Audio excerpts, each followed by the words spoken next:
Okay, thank you very much. Good afternoon, everyone. I hope you had a good meal that can make you sleep well. I will try not to speak too loud, so I will not interrupt your digestion, but maybe a couple of ideas we are going to go through this afternoon. So I will not talk about what is addiction exactly, because it's something we don't really know, but I want to maybe emphasize one or two thoughts on how we can look have a look on addiction. Addiction is not something that is not really something easy to grasp. We think we know where the problem is. The problem is the product. The problem is the drug. But I'm gonna try to emphasize some or two elements, one or two elements, so to think a little bit differently. So myself, I have a background of a sociologist. I've been working a lot in political debate as an influencer on this field. And right now I am director of the School of Social Work in Geneva. So this is my background. For a start, this addiction. For 20 years now, maybe we think that we know what it is, because we have said it's a disease. It's now in the DSM, it's recognized as such, it is financed as such. But is it really a disease? This disease paradigm, it's a new perspective that emerged in the 90s, and it helps a lot at that time, because at that time, you remember, we were still on the war on drugs, especially in my country, and we would tend to consider people with addiction as criminals, especially for illegal drugs, but legal drugs too. And so this paradigm shift allows us to say, okay, those people are not criminals, they are sick. So it helps us to shift the response to drug use, and instead of punishment, we go more through medical or social services, a policy that we have been going through in Switzerland for 30 years now, and the rest of the Western countries also are going in this direction. But beside that, is it really a disease? The disease is something that you get, and something maybe that can be cured. And this is not what addiction is. And in fact, right now, especially in the English world, a lot of people are saying that, in fact, addiction does not exist. This is the point of addict themselves. Sometimes drugs unions and people that consume drugs that deny that. We will see that there is maybe some kind of sense in this statement. Yeah. But I assume here you are a good listener, because it's a congress for listener, and I assume maybe you don't know every research on drugs, so I was thinking maybe to begin with some kind of basic knowledge on products. So I don't know if it's talk to you, this graph, but there is 4 products in this graph.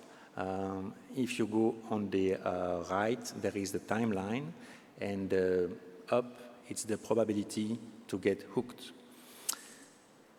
The product which is the more addictive in this slide is tobacco. Tobacco, you have more or less 2/3 of the people that will become addicted to it. Nicotine, in fact, is not tobacco. In the middle, you have alcohol and cocaine. In this graph, you don't have opioids, but opioids are also the same. Like 20% in the long run of people that will consume opioids or cocaine or alcohol will become dependent of such products. And the last line is cannabis. So we see all the products can make you dependent, but not as much as we think. So why? There is plenty of research and graph I could put on the screen, but maybe the it's more important to understand that we are not all the same.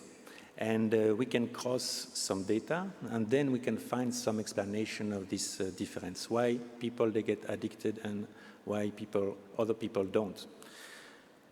When you look, for instance, in the socioeconomic factors, you see people, sometimes they have money, sometimes they don't, sometimes they live in poverty. You will find that when people live in poverty, they are 10 times more odds to become addicted than the wealthiest one among us. So it's a huge difference. There are also other factors like mental health. Maybe you've been hearing about the debate on cannabis and schizophrenia, which is true because there is a connection between cannabis and schizophrenia. We have more or less 3 times more schizophrenic people that are using cannabis. But what we don't say usually is that it's exactly the same for tobacco. So 3 times more tobacco smokers have schizophrenia, develop schizophrenia. The same from alcohol. So there is some kind of social variables and also some kind of individual variables that will explain why people they get addicted or not.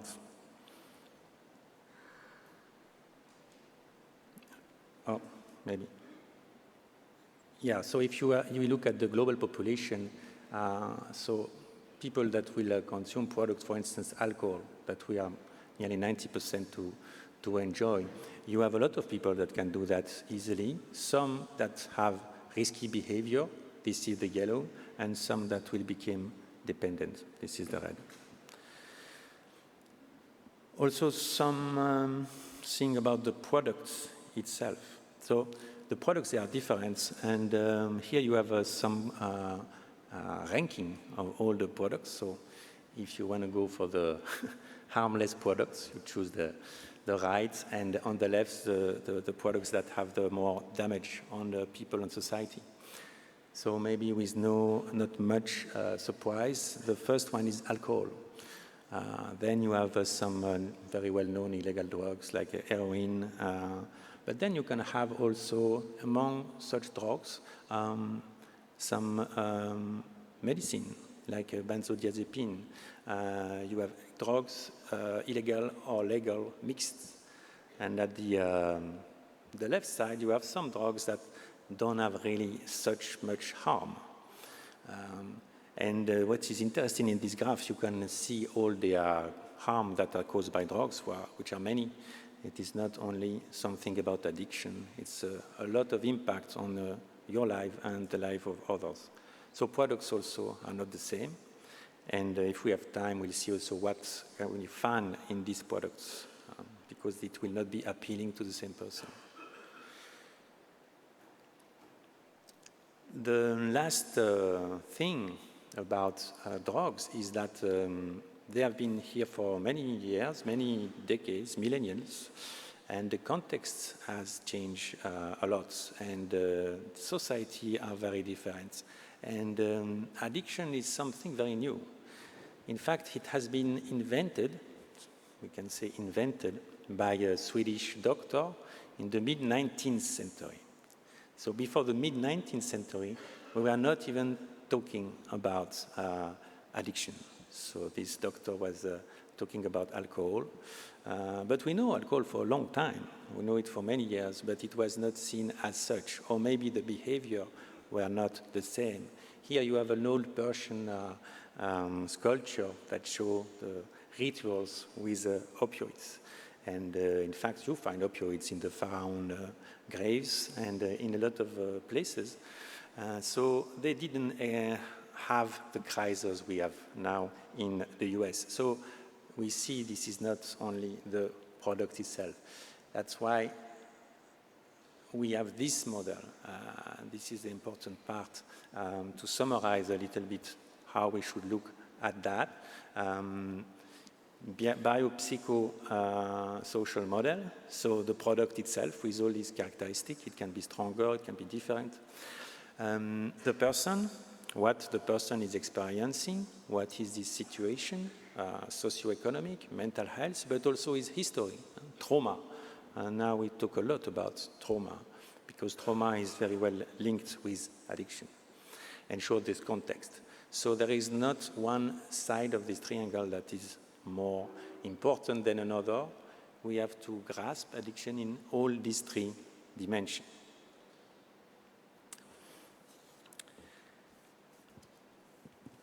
There is also a good way to look at it is to talk about pharmacon. So pharmacon, I don't know if you are familiar with this concept. It's coming from ancient Greece. It can apply to a variety of things. Maybe some stuff of the talk of this morning in this room could be also seen as a pharmacon, but it's a concept that is used for seeing drugs, because it's very well suited for that. So the pharmacon, what is the pharmacon? It's something that it's in the same time a problem and a solution. Something that's cure and something that kills, depending on the dose and the context. So something that has a double nature.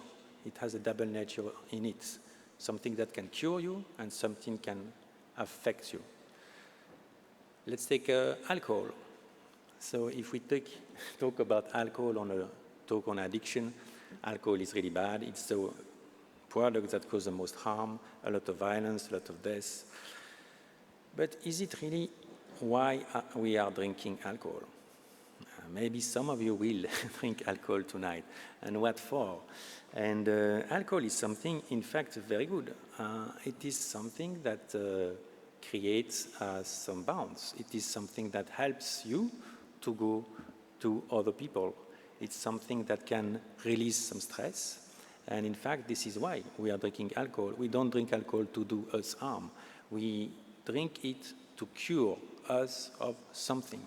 Maybe the lack of a relationship we can have in our society. In fact, a very famous doctor in French called Jean Maisondieu, he wrote a book about that on alcohol. He was seeing patients from morning to night with very heavy alcohol problematic, and he wrote a book about women, men, and alcohol. And his conclusion is that, alcohol is something that we need in this society to meet, because if there is no rituals that much to encounter men, women, or sexual partners. And so we have to create this occasion, and we have learned to do it through alcohol. Today we have bars and nightclubs. Before we had maybe other stuff. But his point was, without alcohol, we may be extinguished, because without alcohol, we may not find a sexual partner because we are too shy to go to each other. So it is something that, in fact, is good too. It's a poison too, as you know. But then, with the moralistic view in the 19th and 20th century, and especially with the war on drugs, when we try to eradicate the drug from the earth, we begin to see it only as a poison. And so in a healthy society, we only see the side which is causing harm, which is causing people to suffer, and we forget the cure side. But remember, drug is both. Drug is illegal drugs or alcohol, but it's also something you get when you go to the doctor. And in fact, it's often the same molecules that are inside, especially for painkiller. So this inability to look at the both sides, because we don't know if something is good or something is bad, like cars or internet, is it good or bad? We tend to develop a third element, which is the scapegoat. So the scapegoat is the easy solution for a complex problem. Then you say, okay, this is the problem, I know, and all the problems are coming from here. This is why we declared the war on drugs on the 17th, and that has caused so many harm. So many people have died because of this war, and this is typically the scapegoat. And when you think about somebody with addiction, or you hear somebody on the phone, then you also have this reaction of scapegoat. The problem is of a drinker is because he drinks. Drug user because he takes drugs, which might be a little bit different. We tend also to say, okay, he takes drugs because he doesn't want to work, or because he's lazy, or it's a moral problem, or education problem. But maybe he or she is looking for something, is looking for a cure that this person doesn't find in another way. So it's not something only to look at with pleasure, it's something to look at medicine also, even if it can be shocking morally. This is the choice of the person. People that consume products, they know the risk, they know very well, but they take it because they find something better in it. So time flies. So we're going to be short, but let's go a little bit deeper into our brain. So there is what we think, who we are, how we consider the world. This is the front part. And there is also, as you know, many parts in the brain. There is one inside, really at the center of it, that regulates a lot of stuff. It's called the limbic system. And this is the part that interests us for the addiction, because it's where the reward system takes place. The reward system is when you learn something. When you go, you burn yourself with fire. When you're young, you print some information in your brain. Okay, fire is dangerous, so you will go back. But if you learn that like sugar is very good, so in this same region, then your brain will begin to think, okay, sugar is good. And then, like we educate animals, you begin to react accordingly. This system is really something powerful. It allows us to survive in the jungle when we are a long, long time ago, before history. So you can react fast. If there is an animal attacking you, you go. You don't need to think, is it dangerous or not? So this reinforcement system is, as you have understand, the basis of addiction. What is important for us here, it's the same place where you have emotion, where you have memory, when you have pleasure. So all the memory, all the emotions, they are linked with that. So when you begin to consume products, then this reinforcement system will be activated. And so you can see now very well, we have very good images of a brain imagery. You can see exactly where the brain is activated if you drink a soda, or if you take drugs, or other stuff. And so we know very well where it is, but what it is, it's more complex, because there is something for you, I don't know if you know, but it's very important. This system is also where you find love, when you find friendship, social bonds. So it means if you look at the same people, you put some imagery, you take drugs, and then also you have social relationships, this will lead your brain in the very same part, which means there is a connection between drugs and social bonds. In fact, it's kind of normal, because why would you take drugs? We have relationships, we can fall in love, we can have partners, we can have a lot of stuff. This fulfills our life, and we feel better after that. But if you don't have that, if you have some kind of trauma that will make you difficult to go to others, or if you have a mental health issue, you don't understand others, or maybe if you have some kind of impairment, loneliness, or any situation that will make it difficult to make new friends, like if you are a homeless person, then you are very much interested in lighting up this same region, because you desperately need some kind of pleasure. And so this can explain the difference I was talking about before. So in the context you may not be interested in the same way to get this reward or not. And then when you learn that you can have this reward through a product and not through a like kind of risky social interaction, if you are like kind of trauma, then it's more difficult to engage with people.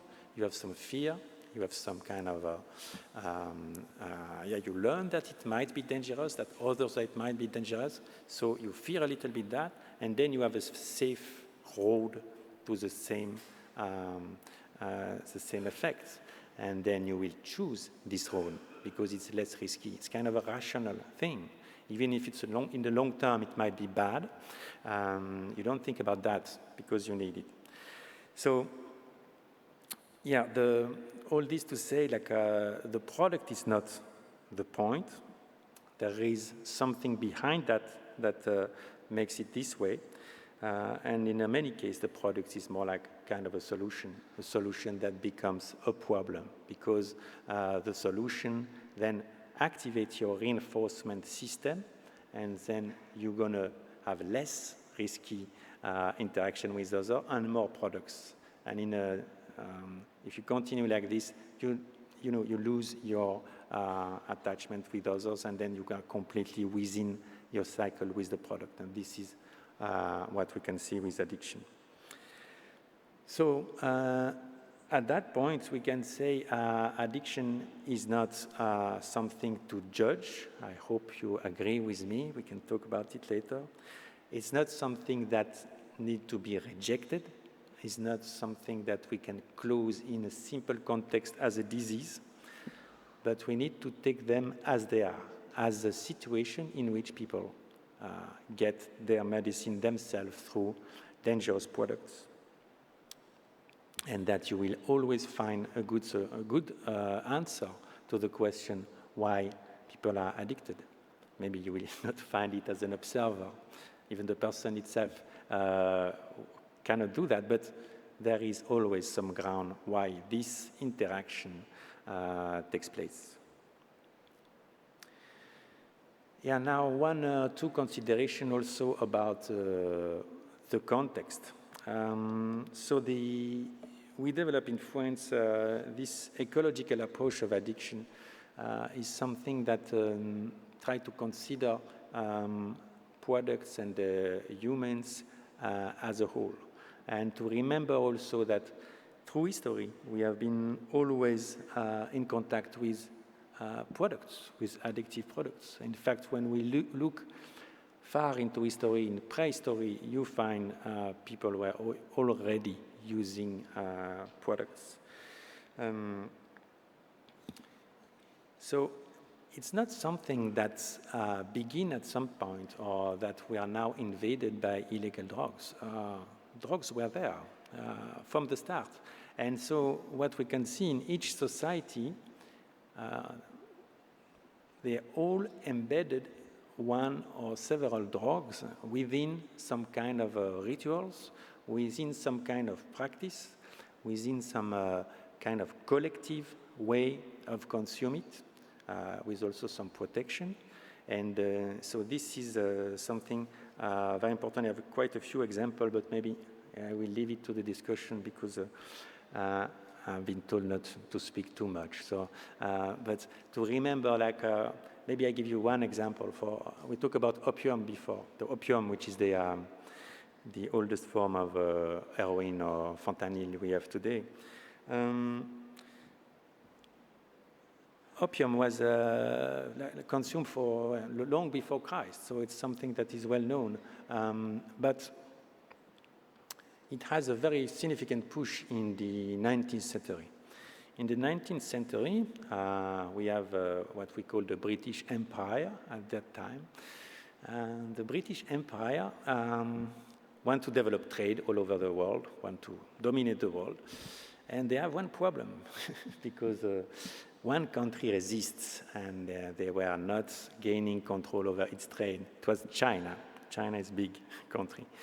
And so they developed a new strategy that was to produce opium, which was really well known in China, but consumed in closed settings. developed a huge market for opium in India because they just conquered India, and it was something that they can easily sell with low price. They did that. They completely overflow the market of China with opium, creating big problems which were not occurring before. And so the Chinese, they want to stop that, so they prohibit the import of opium. And as you may know, this is the start of what we call the Opium War, which is the first war with European countries and China. And China lose this war, as you know, having it going to the knees. And another war in the 70s, 1870s, the Second Opium War. And so those two wars, they completely destroyed China at that moment. First the war, the power collapsed thereafter, and then the effect of opium.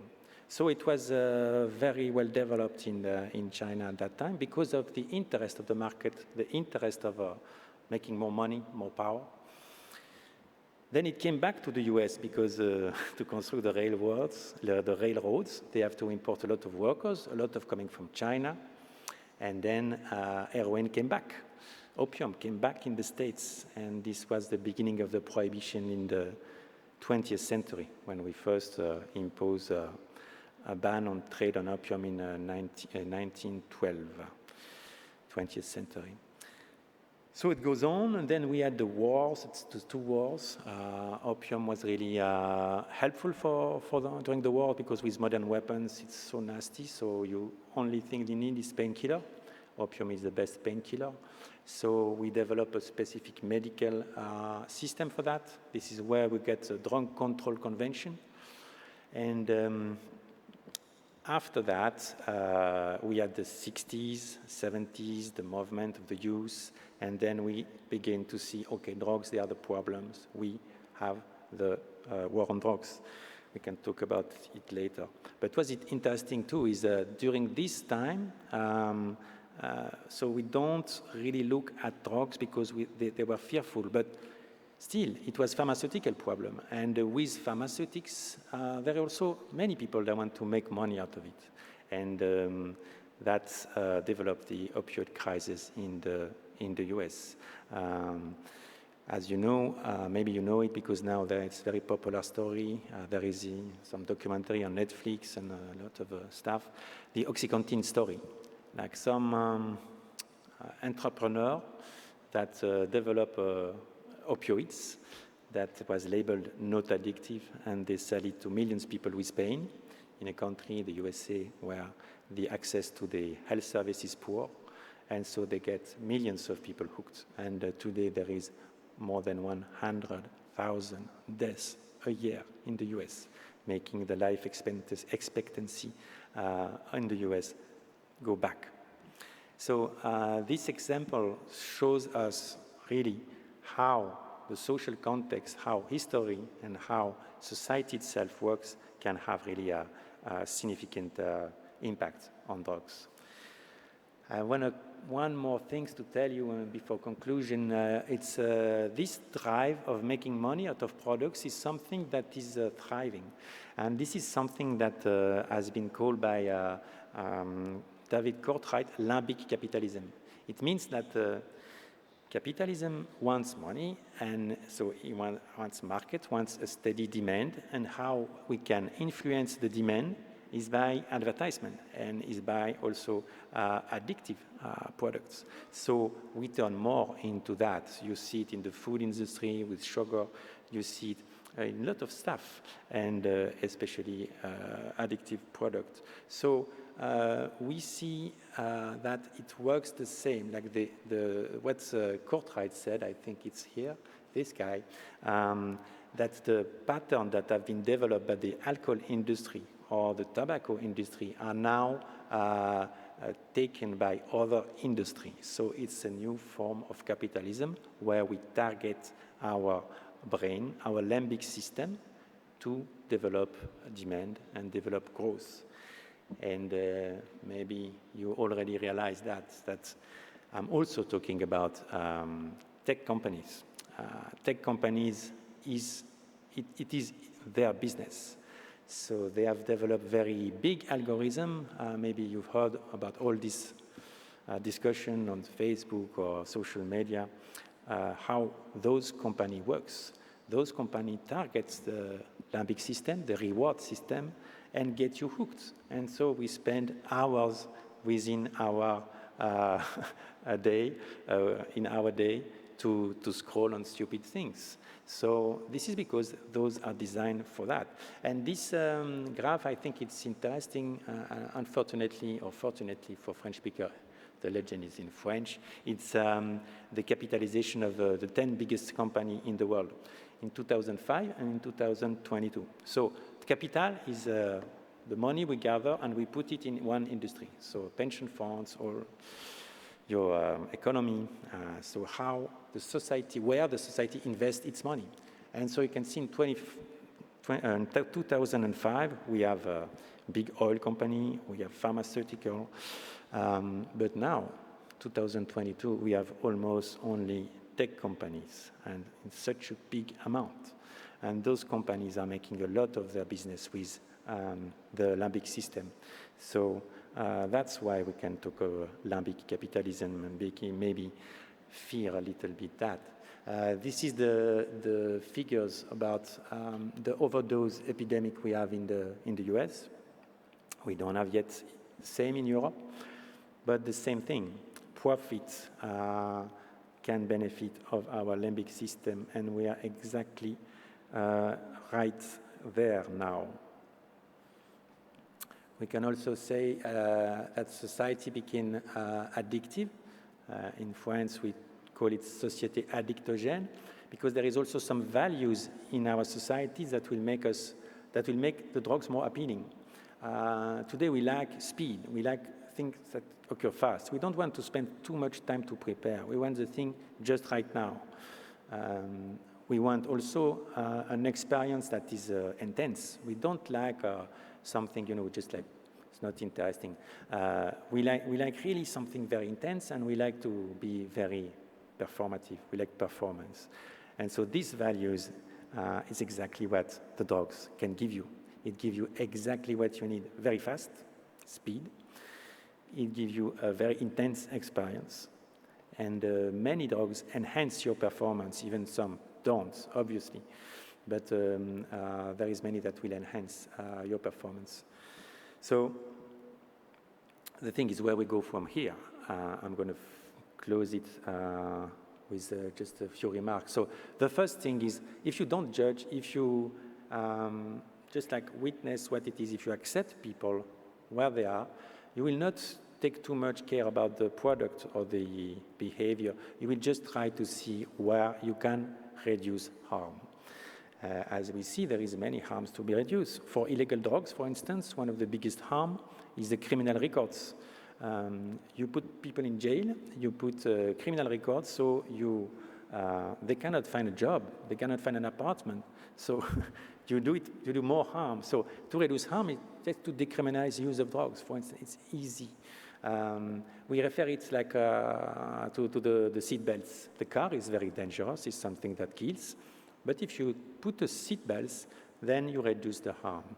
It's the way we think about these services. That's why we put some Syrian exchange program. That's why we have drug consumption room in Switzerland. I could talk about alcohol maybe later, but I think I'm going to be late. So let's go back. And if you take the same graphic that before, so okay, through treatment and you can do some stuff. You can put people out of addiction, and in fact many go out of addiction by themselves. But for some that will remain here because they cannot find another solution, you can just like try to reduce their harm instead of telling them to stop what is healing them. Another example here is the heroin prescription we have in Switzerland. So for heroin addicts, instead of curing them when it's failed several times, we just give in the medical settings. And so there is a lot of harm that we can reduce. In fact, this is interesting because it's reducing harm to others. So it helps to also social integration. And what we see when you give heroin to drug addicts, you have a dive in criminality because criminality is common within the drug user world. When you have to find every day a lot of money to get your products, you're gonna make some bad stuff. You're gonna maybe enter in some people's apartment, take some stuff, and sell it to sell drugs. If you do that, you reduce that by 98%, which is something very good also as a security and society issue. So to reduce harm without judging. Psychotherapy assisted by psychedelics, this is a new thing we developed in Geneva. Ouais, on va s'arrêter. And the last thing, yeah, so I'm finishing with that. It's to also regulate the markets. There is this graph. I leave it with you. We can see that when we have a total liberal market and we let only the money directing the market, it's kind of a free market. It's the same as a market, an unregulated market, which is the prohibition, which means we don't have rules. You cannot have rules that will frame how these products are accessible. And in the middle, you can have some public health policy. When you will restrict access, you will lower maybe the dose in the products. You can have like a collective way of framing this market, and this can be nice. So this is also something that has been done, regulate the market. And the last point is about the culture, but I have no time anymore to talk about that.